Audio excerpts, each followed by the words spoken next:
কোথায় গেল আমাদের মাননীয় আগের মুখ্যমন্ত্রী? এসে দেখে যান। শুভেন্দু অধিকারী ২.৫ মাসও হয়নি ক্ষমতায় এসে প্রশাসনের মনের কষ্ট বুঝতে পেরে গেছে। क्यों? क्या हुई? এই কদিন ভারী বৃষ্টি এবং টানা রোদ্দুরে ট্রাফিক পুলিশরা ভাঙা ছাতা নিয়ে ডিউটি করছে। সেই জিনিসটা আমাদের মাননীয় শুভেন্দু অধিকারী মুখ্যমন্ত্রীর চোখে পড়ে। তাই তাদের জন্য কি ব্যবস্থা করছে একবার দেখে যান। বৃষ্টিতে খুব দেখছিলাম, দেখে খারাপ লেগেছিল। এই ২-৩ সপ্তাহ খুব বৃষ্টি হচ্ছে কলকাতাতে, সব ভিজছে, ভাঙা ছাতা ভীষণ ভিজছে।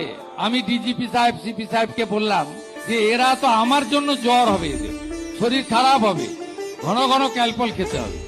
তখন এই দুজনকে ডাকলাম, এনকেডি আর রিটকো, বললাম আপনাদের ওন ফান্ড থেকে আপনারা কলকাতা পুলিশ আর রাজ্য পুলিশের ট্রাফিকের লোকদের আর যারা রুট লাইনিং করে তাদের জন্য ভালো ছাতা, রেনকোট আর গামবুট একটু ব্যবস্থা করে দিতে পারবেন?